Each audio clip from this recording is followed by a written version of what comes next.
안타깝게도 이 라우디 교회는 칭찬을 듣지 못했던 그러한 교회입니다. 책망과 또 경고, 권면의 말만 들었던 그러한 교회이죠. 참 감사하게도 우리가 교훈을 얻는 방식은 누군가가 잘한 것을 바라보면서 모델로 삼아서 따라가는 삶이 있고, 또 한 가지는 정말 엉망진창이 돼버린 어떤 상황들을 보면서 나는 저러지 말아야지 라고 하는 타산지적으로 삼는 그러한 방법도 있습니다. 오늘 라오디게아 교회의 이야기는 우리에게 또 여러분에게 타산지석이 돼서 어떻게 신앙하면 하나님께서 기뻐하실까, 저런 모습들은 우리가 지양을 해야겠구나 하는 이러한 생각을 하며 오늘 말씀을 들으신다면 은혜 받기에 충분하리라 생각합니다. 오늘 이 라오디게아 교회의 가장 큰 문제가 무엇이냐라고 한다면 자기 자신을 모르는 것이라고 이렇게 이야기할 수 있습니다. 물론 자기 자신의 어떤 것을 모르느냐, 또 그것이 무엇이 문제냐는 이제 살펴보겠습니다만, 근본적으로 자기 자신에 대한 모습을 자기가 제대로 평가하지 못하고 있다라는 것입니다. 굴뚝에 들어갔던 두 명의 굴뚝 청소부들이 있습니다. 한 명은 들어갔다 나왔는데 제법 깨끗해요. 손만 닦으면 될 정도로 얼굴이나 다른 옷에도 아무것도 묻지 않았어요. 또 한 명은 들어갔다 나왔더니 아주 숯검댕이가 됐습니다. 둘이서 서로 바라봅니다. 누가 씻으러 갔을까요? 네, 깨끗한 사람이 씻으러 가죠. 왜냐하면 상대방의 모습이 나와 같을 것이라고 생각하기 때문입니다. 거울이라는 것이 그 기능이 내 모습을 보게 하는 것 아니겠습니까? 거울을 보면 내가 뭐가 잘못됐는지, 어디가 흐트러졌는지, 또 뭐가 묻었는지 등등을 보고, 그리고 그것을 단정하게 하려고 합니다.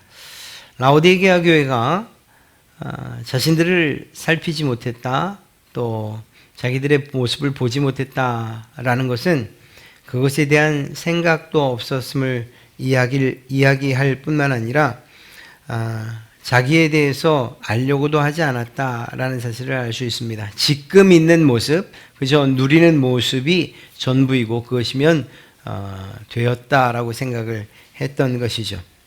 그러나 자기 자신을 살피고 스스로를 돌아보지 않을 경우에는 사실은 어찌 보면 점점 나아질 희망 혹은 소망이 없다, 이렇게 이야기할 수 있을 것입니다.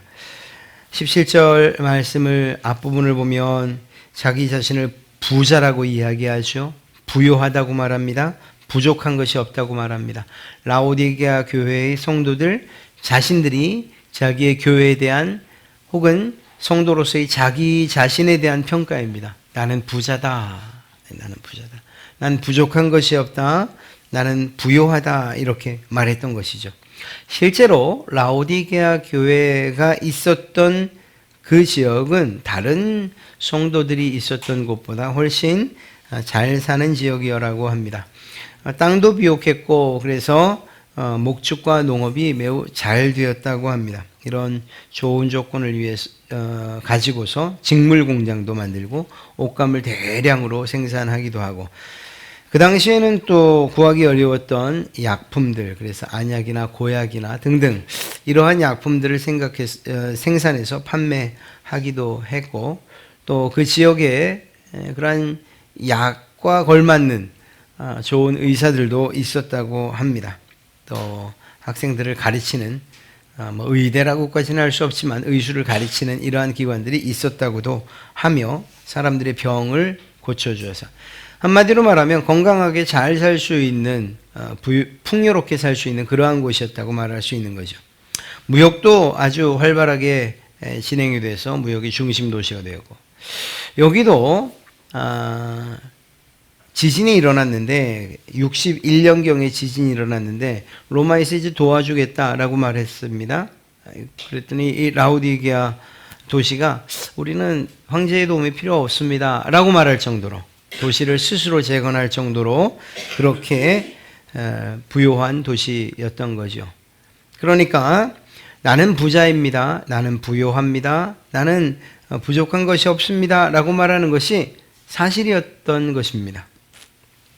그런데 주님께서는 그러한 자기 자신들을 향해서 아무것도 부족한 것이 없다라고 말하는 라오디게아 교회 성도들을 향해서 무엇이라고 말합니까? 사실은 이것이 더 중요한 것이죠. 17절 말씀을 다 읽어보면 그렇습니다.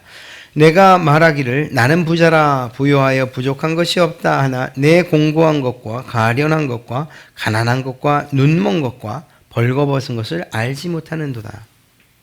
주님의 평가는 매우 냉혹했어요. 라오디게아 교회 성도들 스스로 자신들은 부요합니다. 나는 좋은 것을 입었습니다. 가난하지 않습니다. 불쌍하지도 않습니다. 라고 말하는데 주님이 보실 땐 무엇이라고 말했습니까? 야, 내가 너를 보니 아주 곤고해 보이는구나.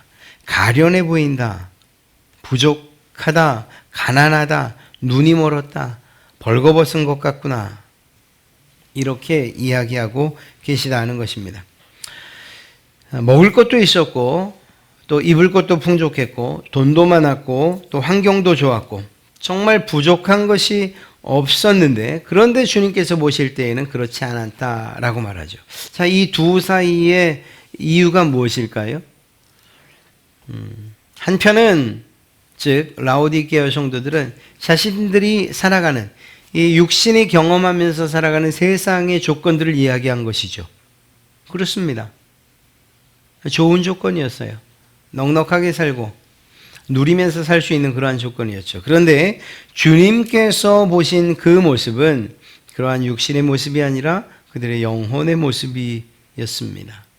그들의 영혼의 모습이 너무나 가난했다라는 거죠.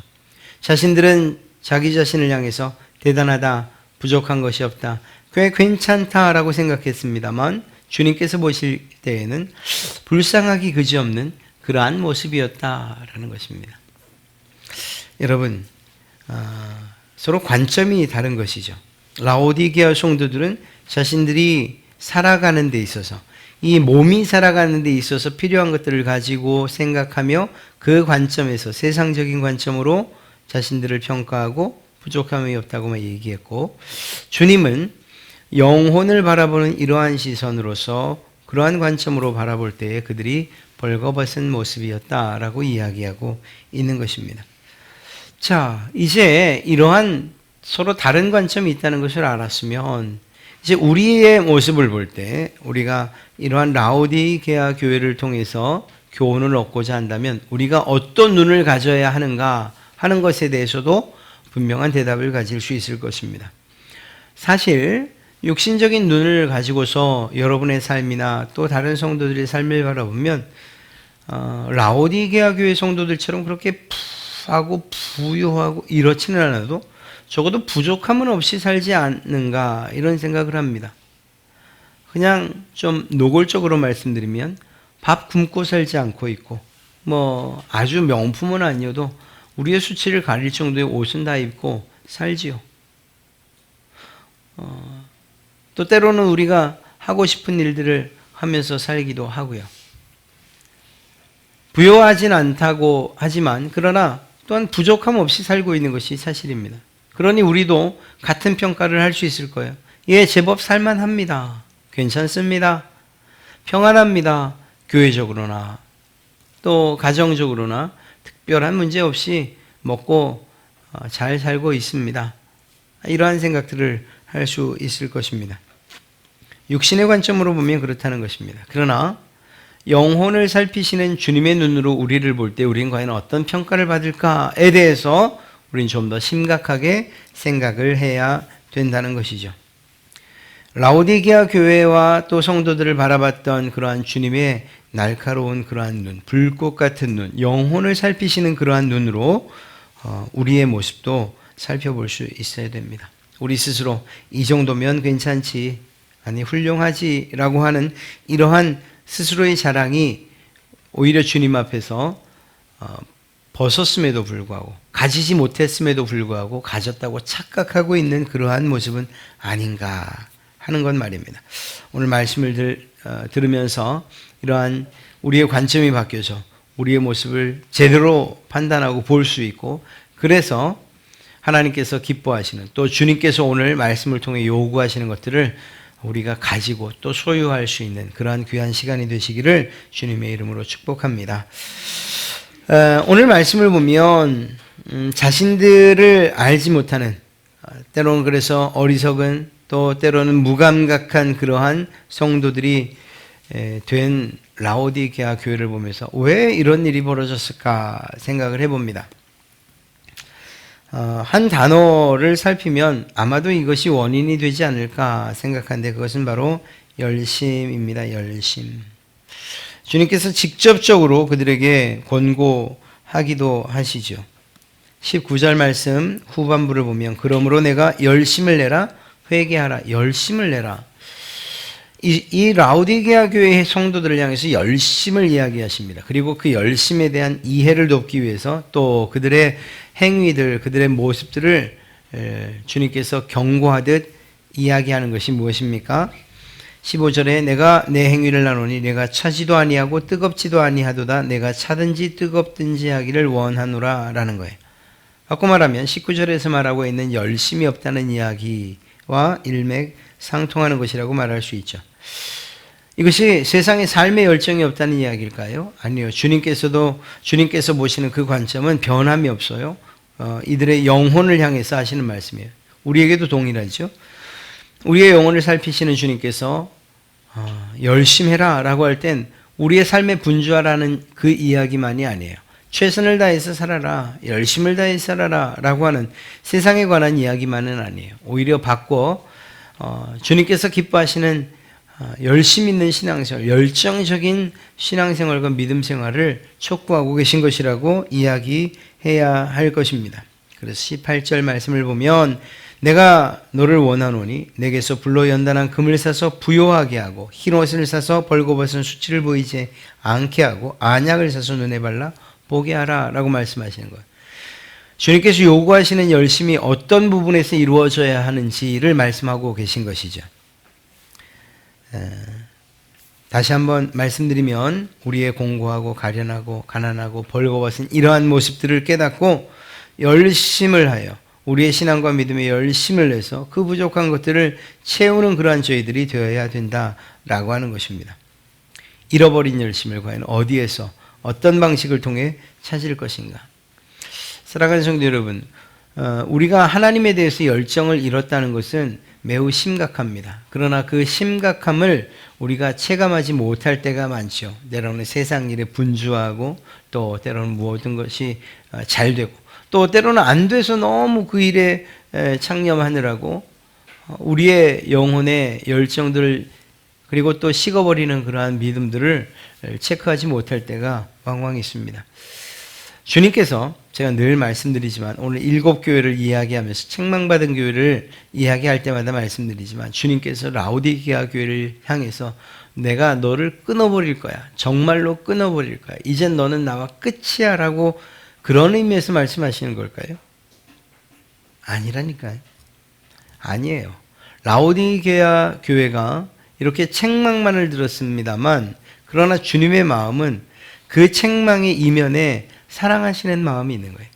교회는 주님의 몸이라고 말씀드렸잖아요. 그렇게 본다면 라오디게아 교회에 대한 책망은 그 책망이 크면 클수록 그것은 무엇을 의미하는 것인가? 그들을 향한 사랑이 컸다라는 것을 이야기하는 거예요. 바꿔 말하면 라오디게아 교회 성도들이 자신들의 모습들을 회복하고 돌이켜 주님께서 원하시는 방향으로 나가기만 하면, 그래서 자신들의 영혼을 정말 아름답게 꾸밀 수 있기만 한다면, 잃어버렸던 열심을 회복하고 열정을 회복하기만 한다면 주님께서 이전의 사랑보다 더 큰 사랑으로 그들을 품으실 것이라는 기대와 소망을 갖게 되는 거예요. 이 편지는 회람되는 것이라고 했죠. 7교회에 돌려가면서 읽게 돼 있어요. 다른 교회에 읽혀진 이후에 라오디게아 교회에서 이 편지가 읽혀진다고 한번 생각을 해보십시오. 여러분이 라오디게아 교회 성도들이에요. 그리고 제가 그 글을 읽어야 돼요.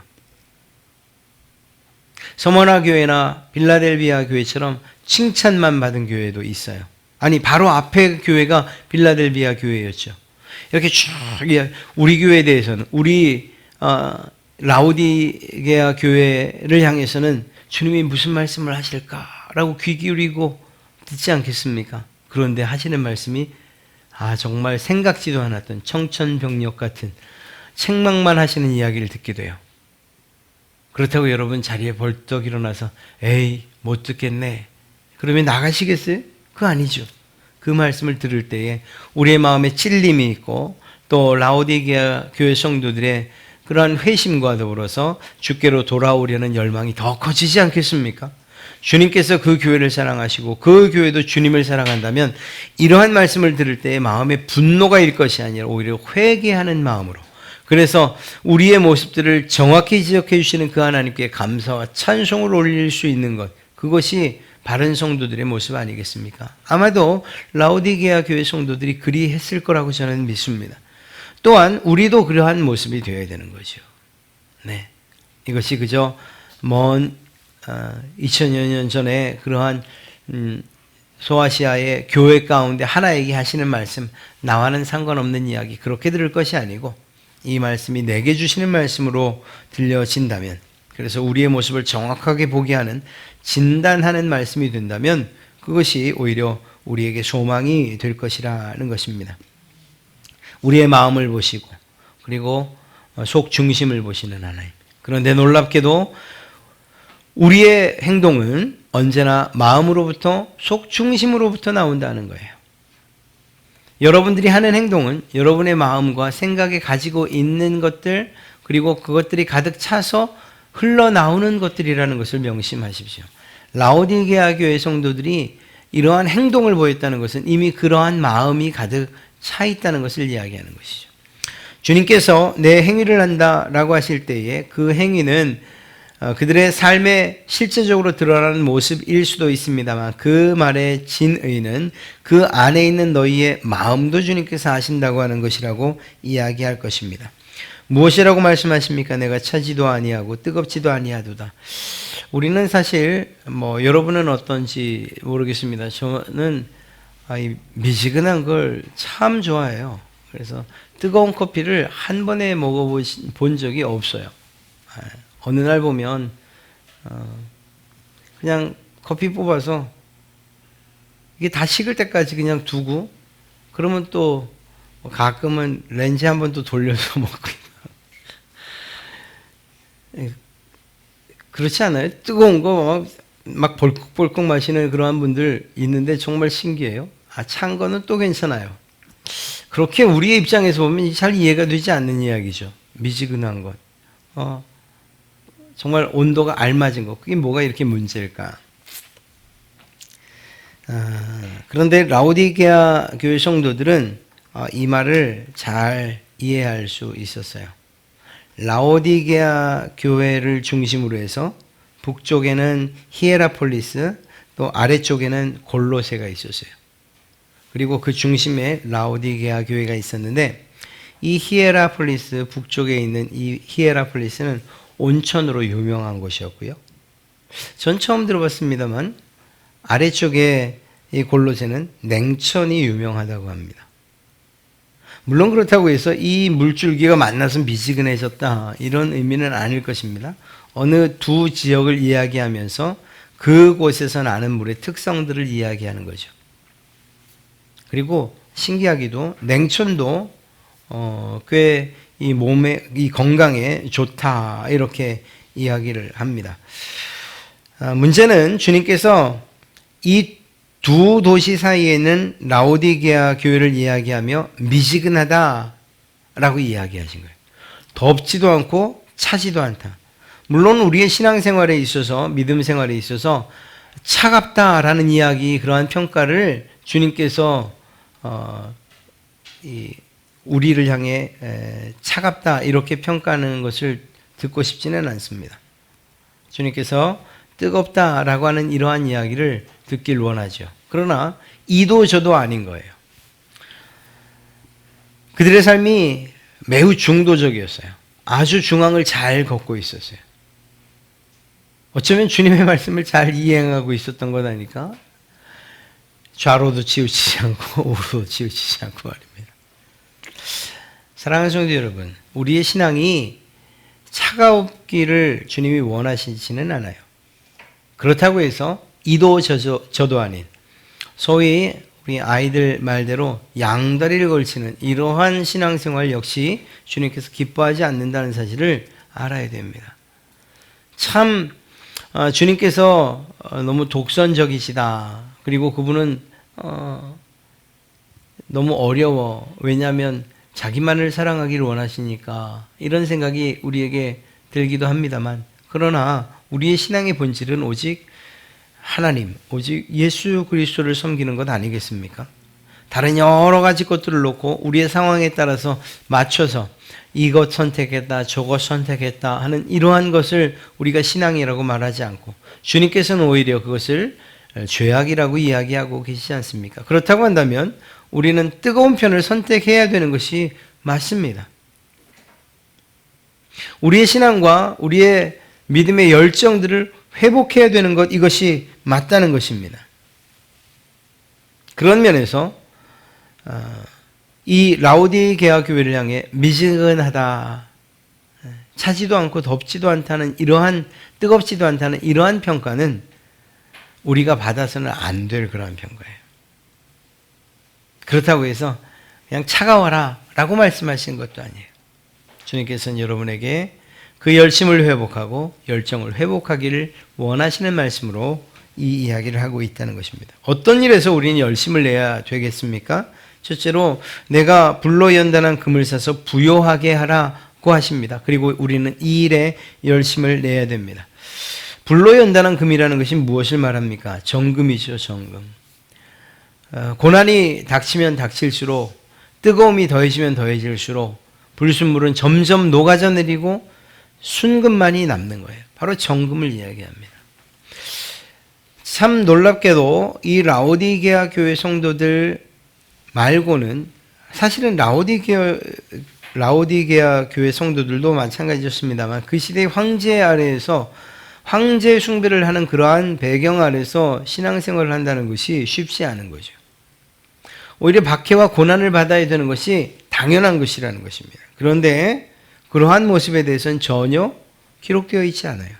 이 말은 그 황제 숭배에 대해서 그것을 하나님께서 죄악으로 여기시는 것으로, 즉 우상 숭배로 생각하지 않았다라는 사실을 이야기하는 것이고, 그들은 불같은 고난을 경험할 그러한 하등의 이유가 없었다는 것을 이야기하는 것입니다. 그러나 주님은 무엇이라고 말씀하십니까?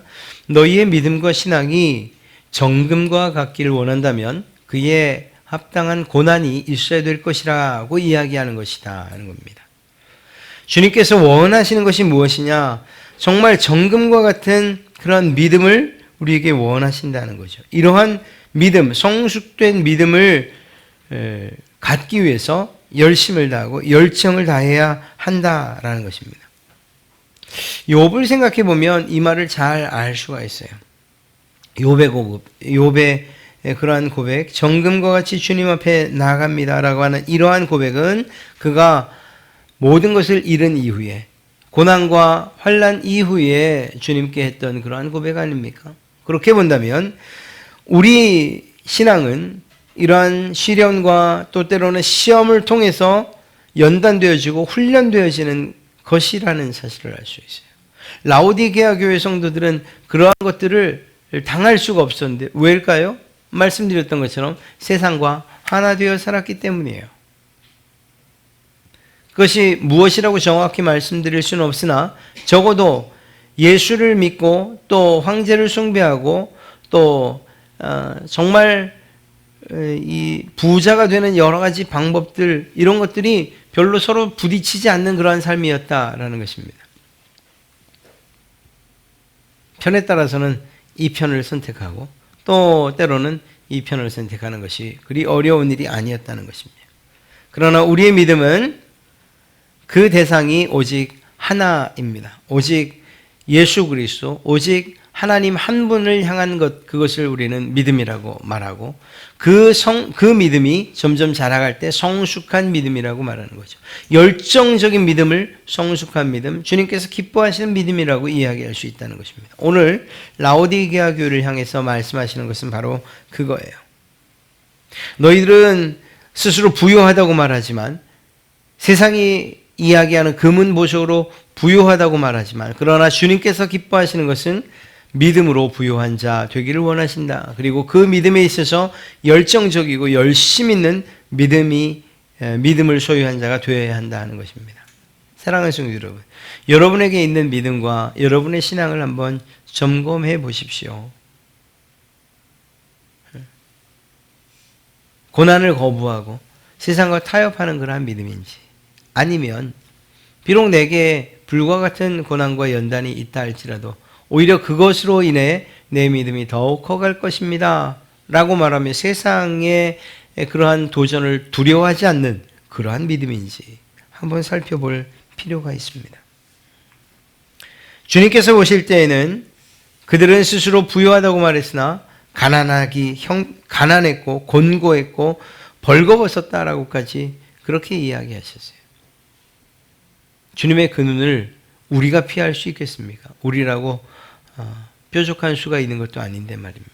그렇다고 한다면 실제로 우리의 영혼을 치장하고 또한 우리의 영혼을 부욕케 하는 이 일에 열심을 다해야 되는 거죠. 믿음은 들음에서 납니다. 그리고 그 듣는 내용은 하나님의 말씀입니다. 그러니 예배를 통하지 않고 하나님의 말씀을 묵상하지 않고 우리의 믿음이 자란다? 이것은 있을 수 없는 이야기인 것이죠. 안타깝게도 이러한 코로나라고 하는 상황 가운데에서 우리는 함께 모여 예배하는 이러한 예배를 점점 상실해 가고 있어요. 물론 여러분들의 마음 가운데는 예배를 향한 뜨거운 갈망과 소망이 계속 차고 넘치는 줄로 믿습니다. 그런데 이러한 예배에 대한 열정들은 결국 우리의 믿음이 자라가는 일에 큰 역할을 하게 된다는 것, 이 또한 잊지 마시기 바랍니다. 그런 점에서 우리에게 주어진 신앙을 훈련하고 또한 키울 수 있는 이러한 시간들을 소중히 여기십시오. 예배의 시간이나 혹은 말씀을 읽고 묵상하는 이러한 시간들, 개인 경건의 시간, 이러한 일들을 게을리하지 아니하셔서, 비록 우리의 삶을 다른 사람들이 볼 때는 지질이 궁상이다 라고 말할지 몰라도, 그러나 주님께서 여러분들을 바라보시며 가장 아름다운 믿음의 옷을 입었구나, 정말 무엇으로도 바꿀 수 없는 귀한 신앙의 옷을 입었구나 라는 이러한 평가가 여러분들의 있기를 주님의 이름으로 축복합니다. 주님은 흰옷을 사서 입어 벌거벗은 수치를 보이지 않게 하라고도 말씀하십니다. 이 흰옷은 보통 세마포 흰옷을 이야기하고요, 이 이야기는 이 사도행전 요한계시록의 뒷부분에 가면 19장 8절에 이 세마포 흰옷이 무엇을 의미하는지 또 사도 요한이 잘 풀어 이야기해 줍니다. 그에게 빛나고, 여기서 그는 바로 성도들을 말하죠. 그에게 빛나고 깨끗한 세마포 옷을 입도록 허락하셨으니 이 세마포 옷은 성도들의 옳은 행실이로다 라고 말하고 있어요. 그러니 이것이 무엇을 의미하는 것입니까? 흰옷을 사서 입어 벌거벗은 수치를 보이지 않게 하라고 하시는 말씀은 성도들의 옳은 행실들로 여러분의 옷을 삼으라 하는 거예요. 세상 사람들은 여러분들이 무슨 옷을 입었나에 관심이 많아요. 이게 정말 명품인지 혹은 가짜 브랜드인지 짝퉁인지 잘 알 수 있어요. 잘 알 거예요. 왜? 온통 관심이 거기에밖에 없으니까 말입니다. 그리고 그것으로서 자신의 가치를 스스로 평가해요. 내가 이 정도 되지. 자기의 가치를 때로는 차로, 때로는 집으로, 때로는 자기가 나온 학력으로, 또 자녀들의 성공을 가지고 자기 자신의 가치를 평가받으려고 한다니까요. 그것이 세상의 관점이에요. 사랑하는 성도 여러분, 우리의 관점은 주님께서 우리를 바라보시는 그러한 관점은 여러분들이 얼마나 유명한가, 또 부유한가, 여러분들이 얼마만큼 부자인가, 또 높은 학력을 가졌는가, 혹은 성공했는가, 권력의 어느 자리에 올랐는가, 명예를 가졌는가, 이것이 중요한 게 아니에요. 오히려 주님께서 기뻐하시는 사람들은 그럼에도 불구하고 그것들을 다 소유했다 하더라도 하나님 앞에 나올 때에 나는 하나님 없이 살 수 없는 사람입니다. 오직 주님을 갈망할 따름입니다.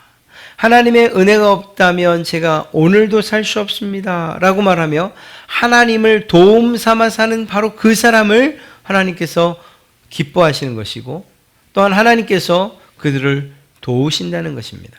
무엇보다 그러한 성도들이 행하는 바로 옳은 행실, 그 옷을 가장 빛나고 깨끗한 세마포 옷으로 여겨주신다는 거예요. 바꿔 말하면 라오디게아 성도들에게 없었던 것, 그것이 무엇입니까? 열정으로 열심으로 회복해야 되는 것들, 그것이 무엇입니까? 바로 성도로서의 옳은 행실, 바로 그것입니다.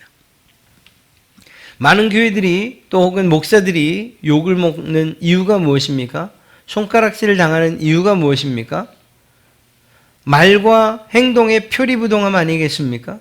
말로는 거룩함을 이야기하고 옳은 것들을 이야기하고 선을 이야기하고 바른 것이 무엇인지 착한 것이 무엇인지 또 그렇게 살아야 된다고 윤리적인 도덕적인 기준 그것들을 제시해 가면서 이렇게 살아야 된다고 말하고 또 그 말에 대해서 아멘이라고 화답을 하는데 정작 그렇게 살아야 할 세상에서 속이는 일들과 집 밟는 일들과 무시하는 일들을 하고 있다는 거예요. 그러니 그것을 누가 옳은 행실이라고 말할 수 있겠습니까? 그런 삶을 사는 사람을 향해서 주께서 야, 네가 정말 잘하고 있구나 라고 말씀하시겠습니까? 아니죠. 그것이야말로 스스로 입었다고 하지만 스스로 깨끗한 옷, 좋은 옷, 화려한 옷을 입었다고 생각하지만 주님 보실 때는 벌거벗은 몸 그것에 불과하다는 것을 이야기하고 있는 것입니다. 사랑하는 성도 여러분, 여러분들의 삶 가운데에 옳은 행실로 정말 아름다운 옷을 입으시기를 주님의 이름으로 축복합니다. 그리고 그 옳은 행실에 대하여서 열심을 내십시오. 열정을 가지십시오. 그저 이 정도면 되겠지라고 말씀하지 마시고 더욱더 솔선수범해서 여러분들이 도울 수 있는 자들을 도우십시오.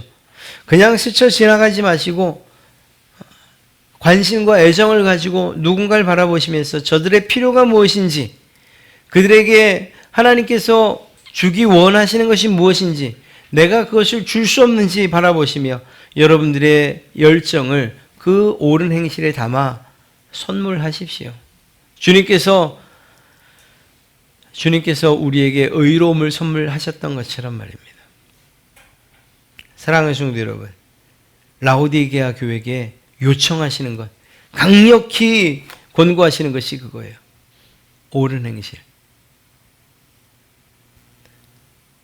주님께서 바라보시면서 네가 정말 화려한 옷을 입었구나 라고 하실 때에는 값비싼 명품이나 혹은 정말 브랜드 혹은 화려한 옷이 아니라는 거예요.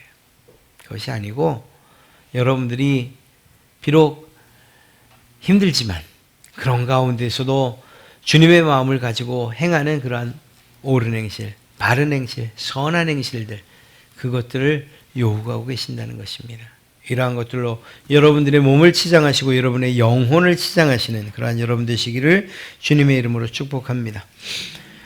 또한 안약을 사서 눈에 발라 보게 하라고 말씀하십니다. 눈이 보이지 않는다는 거예요. 아니 라오디게아 교회 성도들이 보지 못했겠습니까? 그런 분들만 모아놓은 것이 아니죠. 그것이 아니죠. 영혼의 눈이 감겼었다는 것입니다. 라오디게아 지역에선 유명한 안약이 나왔다고 하는데요.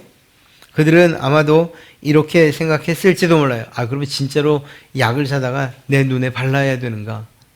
그것을 이야기하는 것이 아니죠. 우리의 영혼의 눈을 위해서 안약을 사라는 거예요. 육신의 눈을 즐겁게 하기 위해서 이들은 너무 많은 투자를 했죠. 자신들의 부요함을, 자신들의 쾌락을 위해서, 눈의 즐거움을 위해서. 그러나 이젠 그것을 멈추고 영혼의 눈을 그 감겨진 영혼의 눈을 뜰 수 있도록 그렇게 안약을 바르라는 것입니다. 이 안약이 과연 무엇일까 생각해 봅니다. 성령님, 그분의 일하심 아닐까요?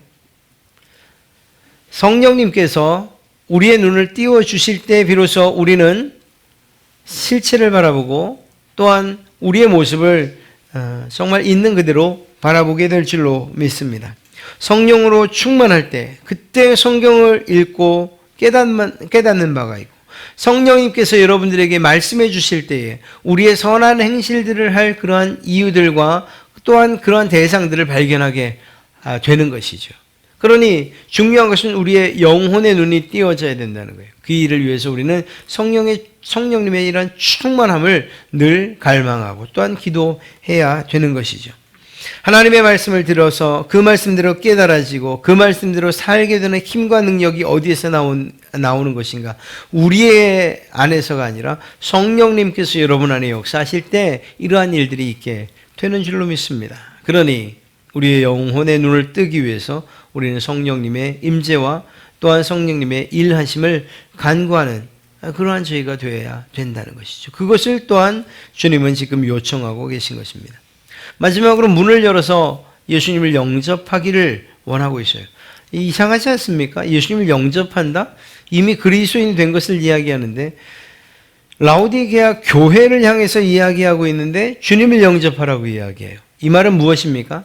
라오디게아 교회 성도들이 예수님을 믿는 종교인이었으나 그러나 예수님과 진정한 교제가 없는 그러한 자들이었어요. 예수님을 자신들의 심령 가운데 모셔드리지 않은 자들이었다는 것을 이야기합니다. 세상 사람들이나 우리가 우리를 평가할 때, 우리가 혹은 다른 성도들을 평가할 때, 야, 정말 신실하구나. 아, 정말 저 사람은 예수 믿는 사람 같구나. 이러한 이야기를 들을 수 있어요. 그러나 실제로 그가 주님을 향해 그분을 영접하기 위해 그분과 진정한 교제를 나누기 위해 그 마음의 문을 열었는지 아닌지는 그 누구도 알 수 없어요. 라오디게아 교회 성도들은 신앙의 모습, 종교의 모습은 가지고 있었으나 그리고 예배하고 있었으나 정말 주님께서는 여전히 그들의 마음의 문을 두드리고 계신다는 거예요. 안타까운 일이죠. 사랑하는 성도 여러분, 우리의 열정이 무엇에 있어야 됩니까? 주님과의 교제에 있어야 돼요. 꼭꼭 닫혀진 우리의 마음의 문을 열고 주님을 모셔드리고 그 주님과의 깊고 진정한 교제가 있어야 된다는 거예요. 이러한 일에 열심을 내시고 열정을 내셔야 한다라는 것입니다. 우리의 마음이 닫혀 있다는 것은 무엇을 의미하는 것일까요? 주님 안 계셔도 괜찮습니다. 좀 더 노골적으로 말하면 주님 필요 없습니다 라고 말하는 그러한 표현 아니겠어요?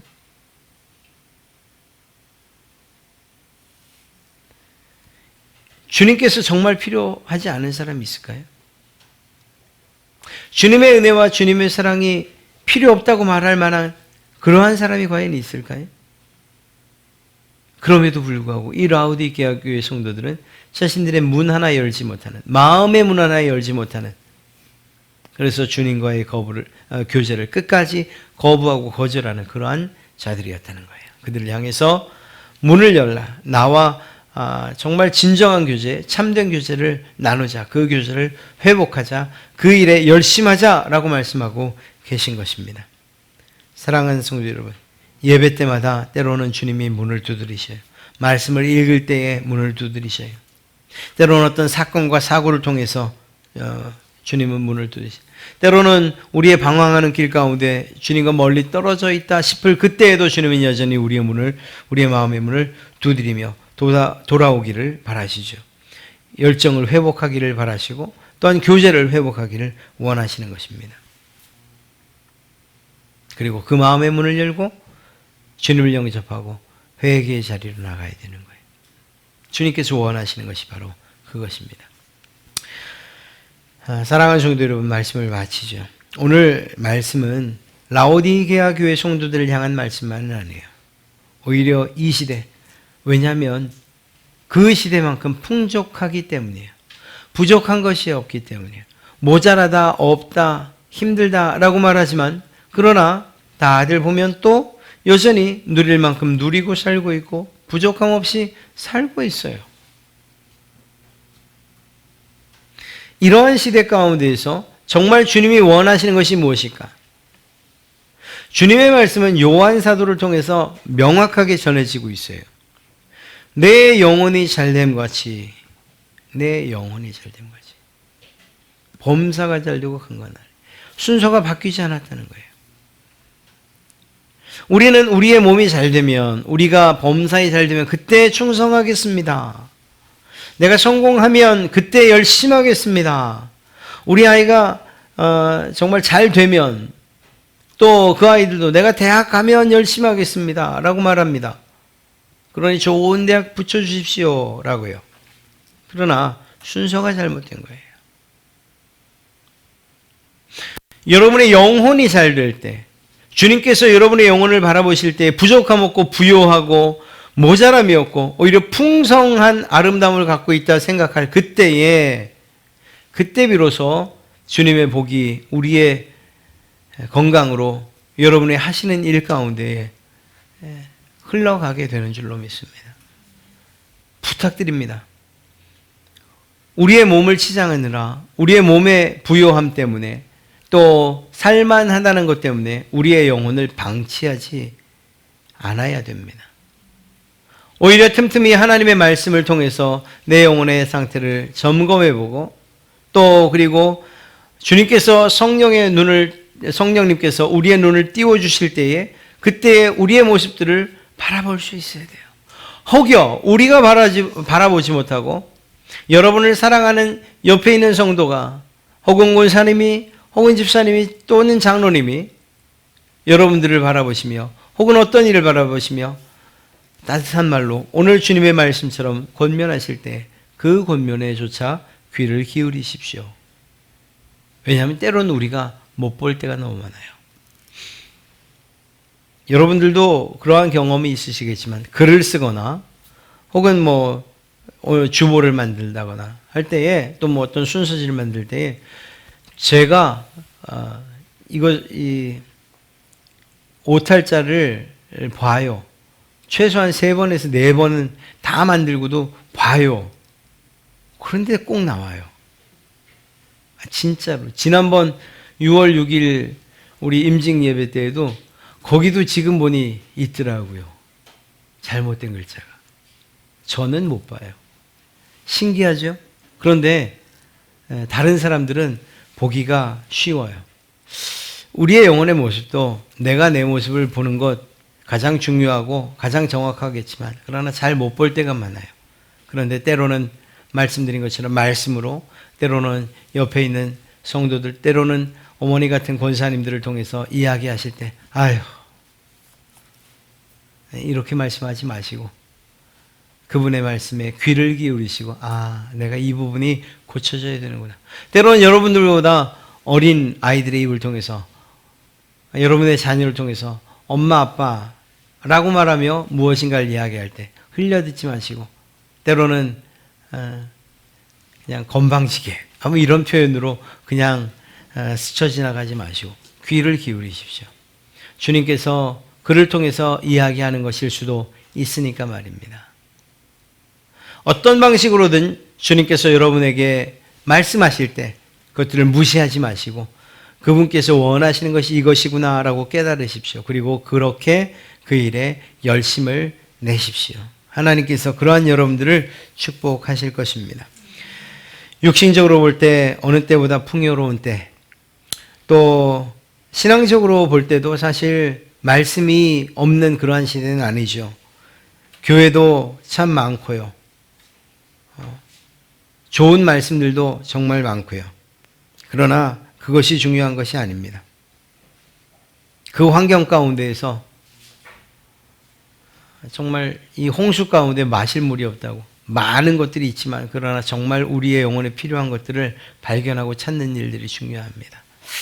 여러분의 영혼을 살피시고, 그래서 라오디게아 교회를 향해 했던 그 권면의 말씀들과 또한 꾸중의 말씀들이 여러분에게 오히려 득이 되고, 또한 여러분의 신앙의 성장을 위해서 필요한 말씀들로 여러분의 마음에 받아지기를 주님의 이름으로 축복합니다. 그렇게 회복된 그러한 신앙의 열정과 모습으로 이후 주님 앞에 섰을 때 잘했다, 충성된 종아, 작은 일에 열심하였으니 내가 큰 것으로 너에게 맡기리라고 하는 이러한 주님의 진정한 인정과 칭찬이 여러분의 삶 가운데, 여러분의 영혼 가운데 있기를 주님의 이름으로 다시 한번 축복합니다.